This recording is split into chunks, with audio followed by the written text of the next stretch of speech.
আজকে পবিত্র জুম্মার দিন। জুম্মার দিনের একটি বিশেষ আমল আছে, সেটা হচ্ছে আপনি যদি পবিত্র জুম্মার দিনে আপনার সূরা কাহাফ তিলাওয়াত করেন তাহলে আল্লাহ তাআলা পূর্বের এক সপ্তাহের গুনাহ মাফ করে দিবেন। তো এটা আমাদের জন্য কিন্তু অনেক বড় একটা পাওয়া আল্লাহ তাআলার কাছ থেকে।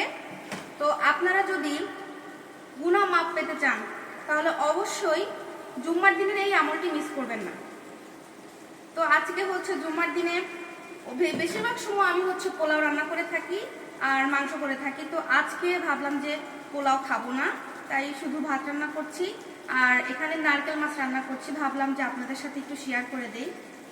এই দেখেন আমার এখানে 4 পিস নারকেল মাছ দিয়েছি, কারণ আমাদের জনসংখ্যা কম। হ্যাঁ, তো এই কারণে আসলে মাছের সংখ্যা কম থাকে, কারণ আমরা বাড়িতে আছি হচ্ছে 2 জন। তো সেই ক্ষেত্রে দেখা যায় যে তরকারি খুব বেশি প্রয়োজন হয় না।